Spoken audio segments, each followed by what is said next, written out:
Story सुनते हैं एक और बैक्टीरिया की, जो कि दिखने में तो गोल है, लेकिन जब हम उसका स्टेनिंग करते हैं तो वो हमें रेड कलर का नज़र आता है।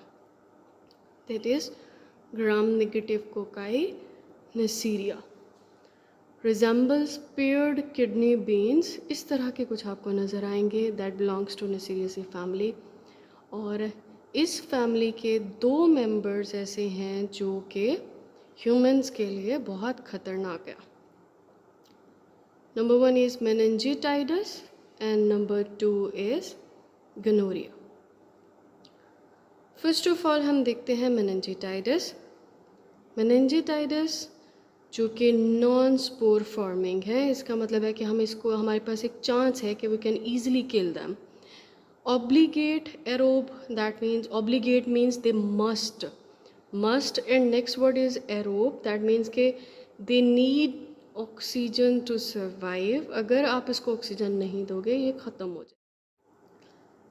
बायोकेमिकल टेस्ट के लिहाज से देखें तो these are catalase positive, oxidase positive, diplococci that means double होते हैं, and they ferment glucose and maltose to produce energy. जो मेनिंजिटाइडस है इसको हम मेनिंजियोकोकस कहते हैं because they love human meninges. और द मेन थिंग इज़ कि इसके ऊपर एक कैप्सूल होता है which is called polysaccharide capsule. और कैप्सूल नहीं बल्कि इसको कहना चाहिए इसका एक बॉडी कवर है। और ये बॉडी कवर इतना स्ट्रॉन्ग है कि और स्लिपरी है कि जैसे ही हमारे बेचारे न्यूट्रोफिल्स मैक्रोफेजेस उसको खाने की कोशिश करते हैं, फेगोसाइटोज करने की कोशिश करते हैं, तो ये क्या होता है, स्लिप होकर निकल जाता है। बहुत चालाक है। और यही है इसकी यही चादर है जिसको देख के हमारे इम्यून सिस्टम एकदम एक्टिवेट होता है और उनको पता चलता है ओह कोई ऐसी चीज़ आई जो हम ह्यूमन बॉडी की नहीं है, तो इसको देख के वो इसके ख़िलाफ़ एंटीबॉडीज़ भी प्रोड्यूस करते हैं। और इस नेसीरिया मेनिंजिटाइडस ने अपने पास कोई 13 तरह की चादर रखी हुई है, इसलिए इसकी 13 सीरोटाइप्स हैं, जिसमें से 5 ऐसी हैं जो कि हमारे लिए बहुत ख़तरनाक हैं, जो कि मेनिंजाइटिस कॉज करते हैं, that is inflammation of meninges, and meningococcemia, that means कि ये ब्लड के अंदर ईजिली फैल जाता है। उन 5 टाइप्स में से भी 2 टाइप्स ऐसी हैं, एक तो एपिडेमिक है, पूरी दुनिया के अंदर होता है, और बी टाइप जो है that is mostly common in the US. जो ए टाइप है जो कि पूरी दुनिया में ईजिली फैल जाता है और ये upper respiratory tract infection cause करता है, फीवर,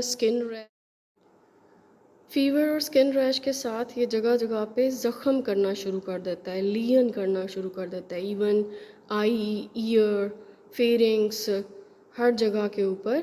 और इसको बहुत ज़्यादा पसंद है भाई हमारी वेसल्स के endothelial cells. Neisseria meningitidis after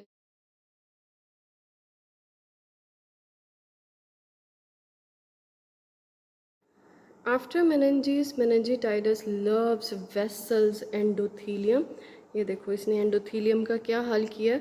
endothelial cells को जगह जगह पे ये रप्चर कर देता है, जिसकी वजह से सर्कुलेशन के सारे प्लेटलेट्स जो है ना वो बेचारे इस तरह से उसको रोकना शुरू कर देते हैं, ब्लीडिंग जहाँ जहाँ से हो रही होती है, और सर्कुलेशन में प्लेटलेट्स कम हो जाते हैं। इसलिए जब हम टेस्ट करवाते हैं तो थ्रोम्बोसाइटोपिनिया आता है, क्योंकि सारे तो प्लेटलेट्स ब्लीडिंग रोकने पे लगे हुए हैं वॉल्स के साथ, तो इट कॉजेज़ वैस्कुलाइटिस। वाइल इसका जो साथी है, इसका जो पार्टनर है गनोरिया, थोड़ा सा डिफरेंस है इसके अंदर कि ये ओवल शेप है इंस्टेड ऑफ किडनी बीन, लेकिन ये फर्मेंट नहीं करता माल्टोस को जो कि मेनिंजिटाइडस कर रहा था, और ये ऑक्सीडेज पॉजिटिव है। इस बेचारे के पास बॉडी कवर्स नहीं होते, लेकिन इसके पिल्लाई, इसके छोटे छोटे से हाथ पाँव इतनी ज़्यादा प्रोटीन्स की तरह के होते हैं, इतनी ज़्यादा तरह के होते हैं कि अपनी हर एक के अंदर सीरोटाइप के अंदर डिफरेंट होते हैं। उन पिल्लाई की बेस पे इसकी कोई 100 वैरायटीज़ हैं, और इसकी मेम्ब्रेन में कुछ प्रोटीन्स होती हैं जो स्पेशली सेकेंड वन जो है वो जो उसको अटैचमेंट में हेल्प करती है, मतलब एक दफ़ा आप अटैच होने की जगह दो, बाकी इसका काम है, ये सही संभाल लेता है फिर डिजीज़ के लिए। लेकिन कुछ चीज़ें दोनों में कॉमन है, ज़ाहिर है पार्टनर्स हैं तो कुछ तो कॉमन होगा ना, और वो कॉमन क्या है? दोनों ही टॉक्सिन्स प्रोड्यूस करते हैं, lipooligosaccharides, lipopolysaccharides that both contains lipid A. लेकिन इनको हम इनहिबिट कर सकते हैं by toxic trace metals, fatty acids. इसीलिए कुछ मेडिसिन्स ऐसी होती हैं जो रेकमेंड की जाती हैं मक्खन के साथ खाने के लिए, क्योंकि जितना फैटी एसिड्स हम साथ देंगे उतनी ये बैक्टीरियल ग्रोथ रुक जाएगी। और अगर आपने इसको कहीं ग्रो करवाया हुआ है पेट्री प्लेट पे और आपको नहीं पता चल रहा है कौन है, तो उसके ऊपर हम फिनाइलिन डायामाइन केमिकल का एक ड्रॉप डालेंगे।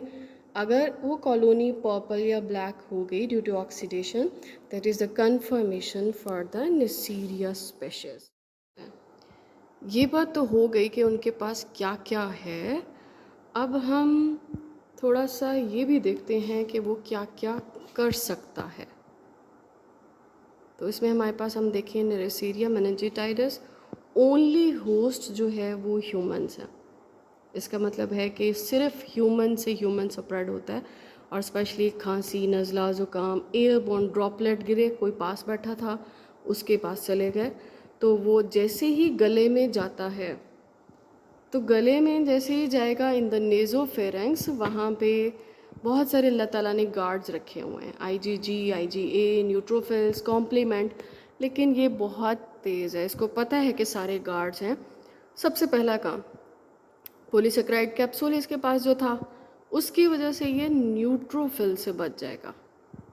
नंबर 2, ये प्रोड्यूस करता है IgA प्रोटीएज, मतलब उसको तोड़ने वाला। तो ये एंटर होते ही सबसे पहले हमारे IgA और IgG गार्ड्स को तोड़ता है। तोड़ने के बाद बाकी रह गया अब है कि उसने अंदर एंट्री कैसे मारनी है, तो कॉम्प्लीमेंट सिस्टम रोकेगा, स्पेशली C3b प्रोटीन्स।